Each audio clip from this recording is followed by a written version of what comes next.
I believed that our presence in Afghanistan should be focused on the reason we went in the first place, to ensure Afghanistan would not be used as a base from which to attack our homeland again. We did that. What if the Americans leave and the fighting goes back to what it used to be during the Civil War? Then we will prefer war, because at least we can earn a living. The United States will begin our final withdrawal, begin it on May 1 of this year. The Taliban have captured 18 provincial capitals in its violent push for power. With this, the Taliban now control more than two-thirds of the country. It's almost like a family photo shots of the Taliban fighters sitting behind a very grand desk in the middle of the presidential palace. Afghans are thronging to Kabul's airport, desperate to get on planes and leave the country. The military side is where the U.S. is staging an elaborate evacuation of American diplomats from the embassy. They've got to fight for themselves, fight for their nation. What is happening in Afghanistan at this perilous moment was widely predicted, but it is the speed of it causing so much surprise.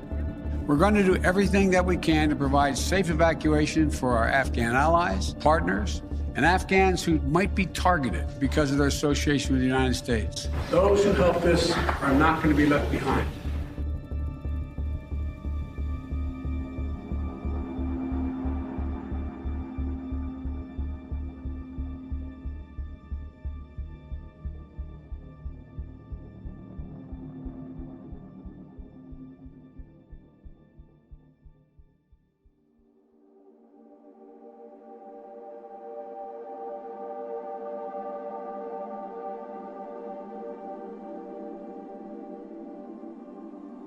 We don't know what we are doing and where are we going with this life.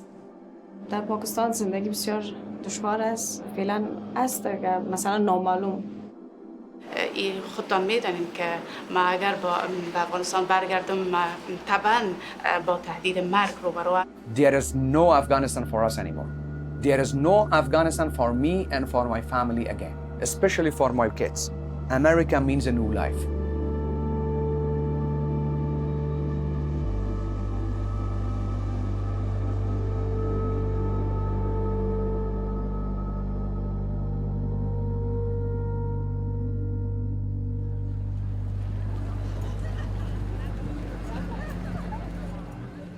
My name is Rafael Kabursky. I left a career in the U.S. government to work in documentary filmmaking. One report I helped out with while working in the government details how bureaucratic dysfunction undermined U.S. commitments to evacuate Afghan allies. As I read more about evacuation efforts, I decided I wanted to investigate this further. As of 2023, there are between 250 and 300,000 Afghan allies stuck waiting for the U.S. to process their visas. Thousands of these allies left Afghanistan to find refuge in Pakistan.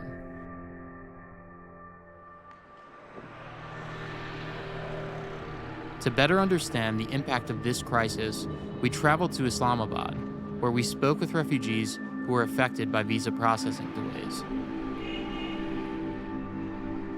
پیش از سقوط رژیم طالبان در دولت افسر پلیس بودم و با آمریکایی‌ها کار میکردیم در حساب سوپروایزر زون شرق بودم، آمر ترمیمات زون شرق. همراه امریکا کار کردیم برای یوس آرمی کورپس سال 2009 تا سال 2013. من اوجا من حیث پروکیورمنت آفیسر همراه اینا کار میکردم. I was working for 8 years with the US government under the contract of Air Force, and in that time I was fully involved with the strategic information support for the benefit of Americans.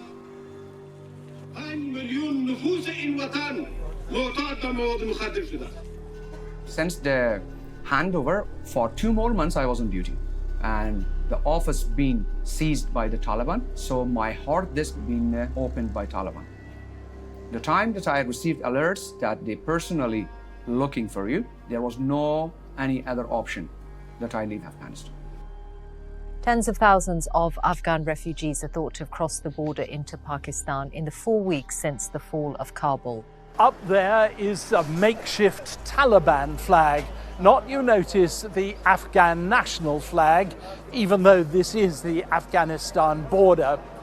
Just over there, two soldiers facing off. Behind them is a growing crowd of people desperate to get into Pakistan.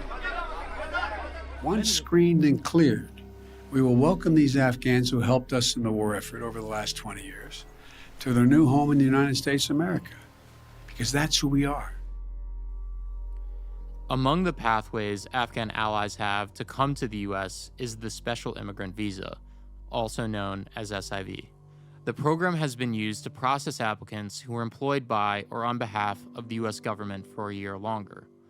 SIV is currently the central avenue for Afghan allies to immigrate to the United States. In 2022, a U.S. government agency estimated that only 20% of SIV applicants were granted visas.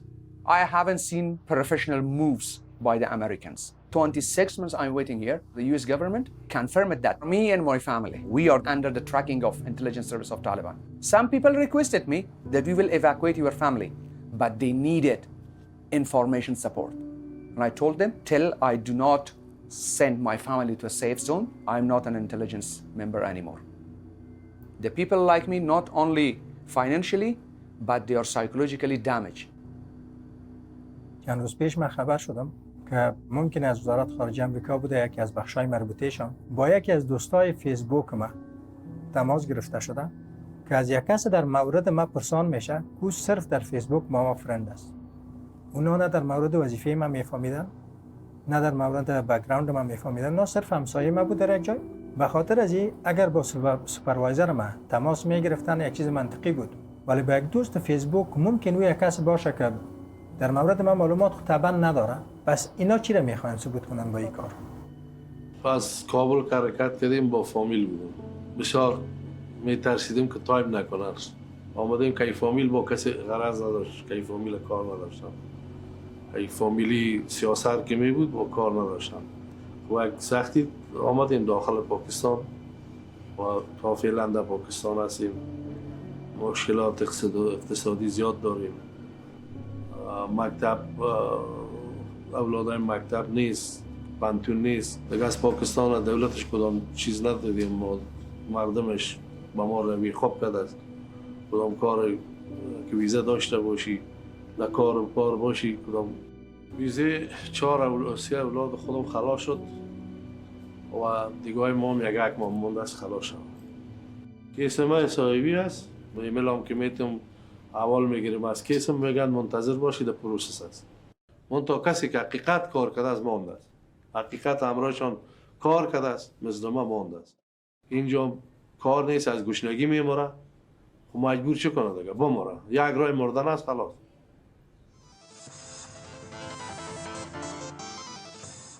سلام، به خبرهای این ساعت طلوع و شبکه جهانی طلوع نیوز خوش آمدید. امروز پنجشنبه 26 ماه عقرب سال در بخش گویندگی یا نیوز پرزنتر من وظیفه انجام میدادم و در اواخر پس پیش از اینکه سقوط کنم حکومت ما باعث معاون سخنگو در وزارت صنعت تجارت اجرای وظیفه میکرد. دیگر رسانه‌های صوتی و تصویری کار کردیم مدت 9 سال در بخش‌های مختلف. مثلا بعضی وقتها پرزنتر بودیم در بعضی رسانه، پرزنتر رادیو، بخش دوبله، پرزنتر تلویزیون. تا اینکه طالبان آمد. بعد از اینکه طالبان آمد هم کار میکردیم. وقتی که طالبان متوجه شد که مثلا ما بچه و دخترها در یک بخش هستیم، به می خاطر باز طالبان گفتن که امی بخش ما منحل شود، باید بچه و دخترها نباید یک جای کار بکنه زیر یک سقف. و مو خاطر باز مجبور شدم که مثلا نه کار اونجا پیدا می شد که کار بکنم، به خاطر مثلا دیگه نه که نه درس خوانده میتونستیم. به مو خاطر من مجبور شدم که پاکستان بیایم. فعال حقوق زن بودم و فعال حقوق بشری بودم که من همچنان در کنار اونا خودم یک نقاش هستم. نقاشی سرگرمی است برای من و ما از طریق نقاشی نمایشگاه‌های مختلف برگزار کردیم که روی تساوی جنسیتی و محو خشونت به خانم‌ها بیشتر نمایشگاه به این عنوان نمایشگاه گرفته شده در اونجا. و در کنار از این در سال 2020 یک رستوران تأسیس کردم در شهر مزار شریف که تمام کارمندای از رستوران خانما بود و ما فعالیت میکردیم، اما مشتری عموم می آمدن و مشتری ما برای عموم باز بود رستوران. و بیشتر از این رستوران در کناری که یک رستوران بود ما یک فعالیتایی که بر خانما بود استفاده میکردیم، یعنی خانمای فعال با هم جمع شده برنامه میریختیم و اون برنامه ها رو تطبیق میکردیم. ولی اخطار تقریبا ما یک ماه یا 2 ماه پیش از سقوط مزار یک شخص مستقیما از اعضای طالبان بود که داخل رستوران شده بود در روز عید قربان. بعداً به من فقط در واتساپ پیام کردن، در تلگرام پیام کردن که من وقتی پیام رو دریافت کردم تقریبا زمانی بود که طالبان دخترای فعال دستگیر میکردن و در مزار در اون زمان تقریبا 4 دختر کشته بودن و می باعث شد که من پارسال در سال 2022 11 می پاکستان بیام. We will work to relocate as many individuals in the so-called Priority 1 status and the so-called Priority 2 status. But I want to reiterate one very important point. It is very important that all of these individuals follow the precise instructions that will be provided to them, and in some cases have been provided to them by the embassy. Another pathway for Afghan allies is the Priority 1, Priority 2 program, also known as P1P2. The program was set up shortly before the Taliban takeover. It was designed for women and other vulnerable groups who worked for the US government, a US-based NGO, or media organization. The P1P2 program has barely started processing cases. We don't have a lot of transparency in the data of how many P1, P2 cases there are, where they are, what the status of these cases are, and really importantly, I think, the sex disaggregation of the data. We don't know how many women or men are part of this program.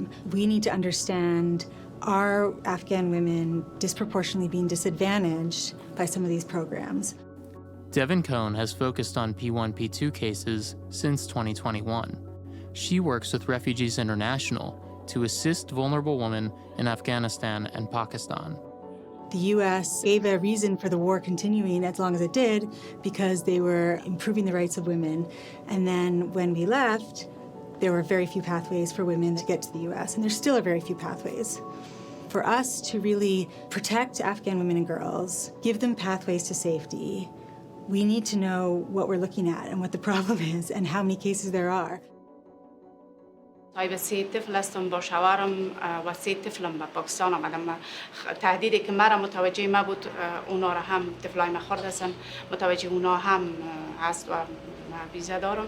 اما شرایط فعلی که در پاکستان وجود داره، مهاجرین چند پیش ما آگاه بودین که مهاجرینی که حتی ویزا هم داشتن اونا را بازداشت میکردن و پلیس اونا را مورد آزار و اذیت قرار میداد. شرایط اقتصادی افغانا مواجه هستند و به این لحاظ نمیتونن که اطفال خود به مکاتب روان کنن. نه خیر نه، ما با فامیل نامدیم، تنها آمدیم به خاطر که کیسم پروسس شوه و قانونی آمدیم.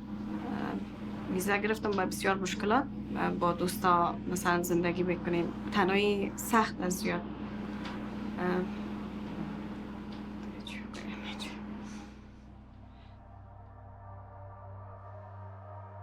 کیس ما P2 است. دیگه تا حال کیسم پروسس نشده. تا جایی که به ما گفته شده بود که 12 الی 18 ما رو در بر میگیره، اما بسیاری همکارای ما که هستن هیچ کدام اقدام صورت نگرفته به این عرصه. از 18 زیاد شده.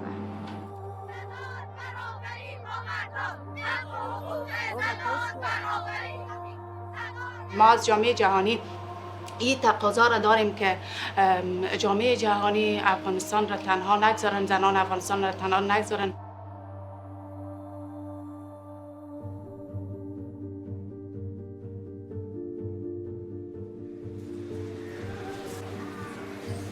These transit centers provide a safe place for the SIV applicants and other vulnerable Afghanis and their families to complete their paperwork while we conduct security screenings and background checks before they continue on to their final destination in the United States or in another country.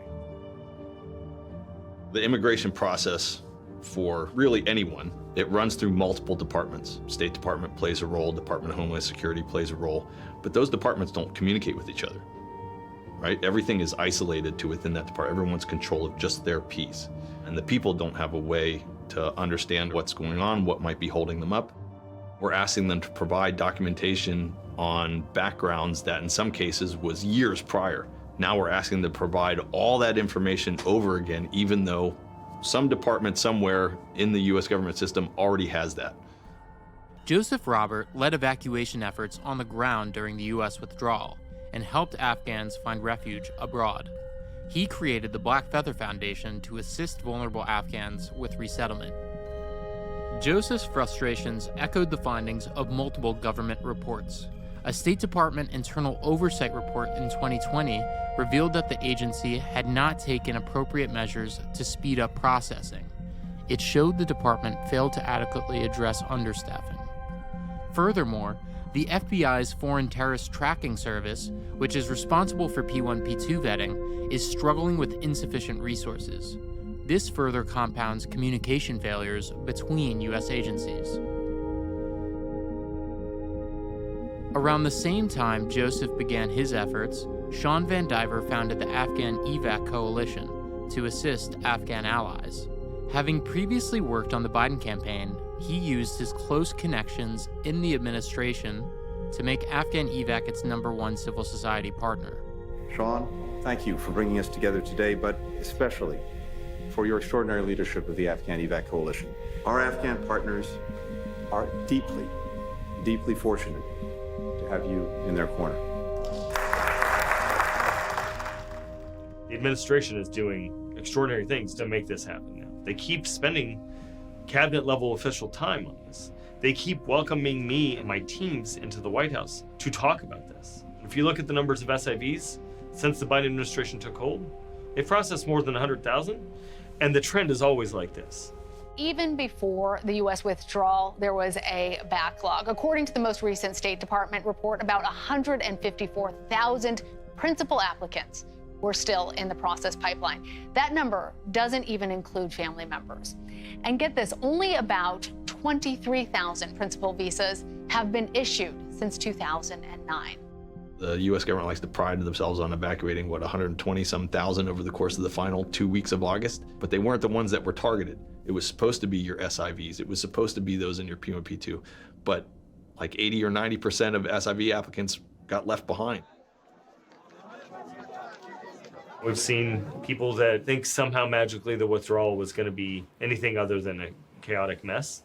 Our position is that it didn't have to be as messy or chaotic, but it was always going to be messy and chaotic.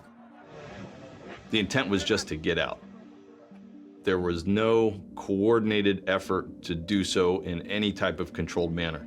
Now Biden is bringing into the United States tens of thousands of unvetted, unscreened Afghan nationals who never worked with the Americans before. A lot of those people that rushed the planes are not the people that worked with us. They're people that wanted to get out. You're going to see some bad things happen over the coming years. We don't want people coming from countries that want to destroy us, okay? You know, it's pretty simple. I shudder to imagine what this would have looked like if Trump had won the election. There's no chance that the more than 100,000 Afghans that have made it here would be realizing their American dream.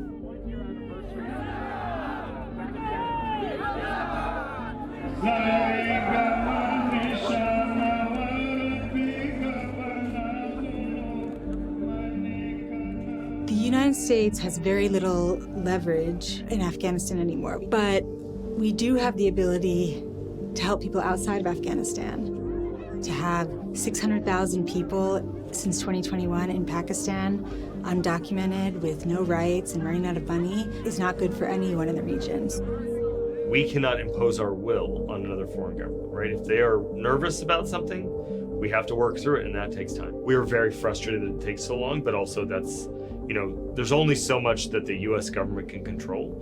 Other countries exist. Ukrainian refugees boarding buses in Mexico, hoping to join thousands of others allowed into the U.S. in recent weeks. More than 2 million refugees have already made their way to Poland. That's where President Biden is expected to discuss the humanitarian crisis. He will announce further American contributions to a coordinated humanitarian response to ease the suffering of civilians inside Ukraine and to respond to the growing flow of refugees. Under the program, the U.S. will take in up to 100,000 refugees who can stay up to 2 years. When Ukraine kicked off, almost overnight, policies were made to allow asylum seekers to come to the United States and be processed. Why Afghanistan was treated so differently.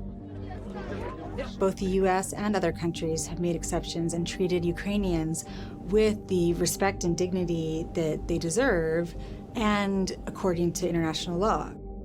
We need to raise the level of our other policies for Afghans as well to have that same sense of urgency and welcoming and acceptance, and that's what we're trying to advocate for. Our estimate is that they're going to be working this for probably 5 to 10 years. We have an obligation as leaders to ensure that we are approaching everything with a healthy dose of reality.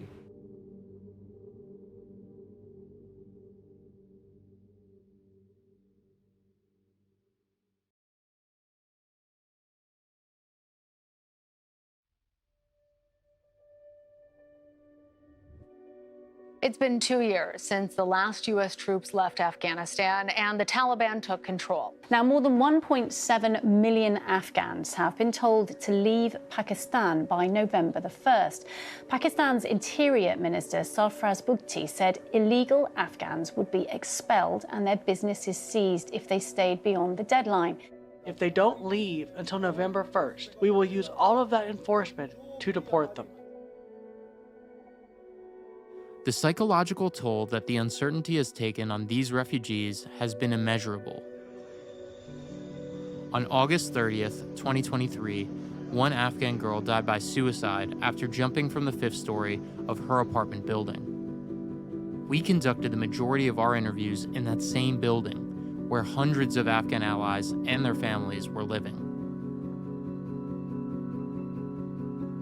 There was a deeper and broader level of responsibility for the U.S. to the country as a whole and the people as a whole, beyond just those that serve directly alongside U.S. forces. So to see a lack of care or sense of responsibility to the nation as a whole is disgusting. The Biden administration, they take it on the chin every day. They take a lot of criticism all the time because they just quietly do the work. They don't want to do anything that would disrupt operations. At the top, the U.S. government doesn't want to put a lot of attention on Afghanistan anymore. I mean, we left, we put a lot of resources into Afghanistan, and I think that overall, the U.S. government wants to leave Afghanistan in the past. امریکا فقط ما فعلا در شرایطی هستیم که در کشور خود امنیت نداریم و همه چیز بالای ما بند شده. در غیر از او اگر افغانستان آرام می بود شاید هرگز قصد سفر یا ای که بخوایم سیتیزنشیپ یو اس بگیریم نداشتم. تنها چیزی که من یو اس کشور می بینم که اونجا یک کشور است که دموکراسی در اونجا وجود داره و من میتونم از فرصتایی که در امریکا وجود داره استفاده کنم برای که روی خودم کار بکنم. و من مطمئن هستم روز افغانستان دوباره جور خواهد شد و میتونم برگردم و از تمام داشت چیزایی که در اونجا یاد گرفتیم دوباره به مردم خودم استفاده بکنم.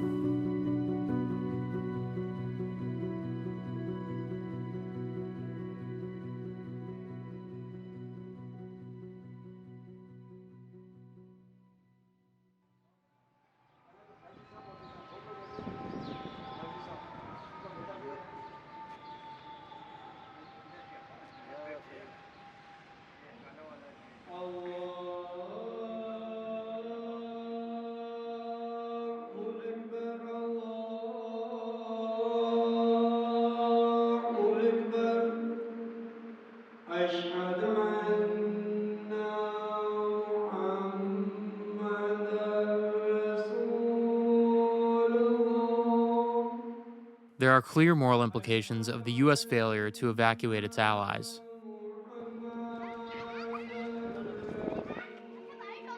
But this failure raises questions about the effectiveness of American foreign policy at large. The U.S. not evacuating these Afghans shows the pressing need for policy reform. Now, if the government wants to evacuate those who risk their lives for America's vision, it must change course. In the meantime, Afghan allies will continue to live in fear, uncertain of their future.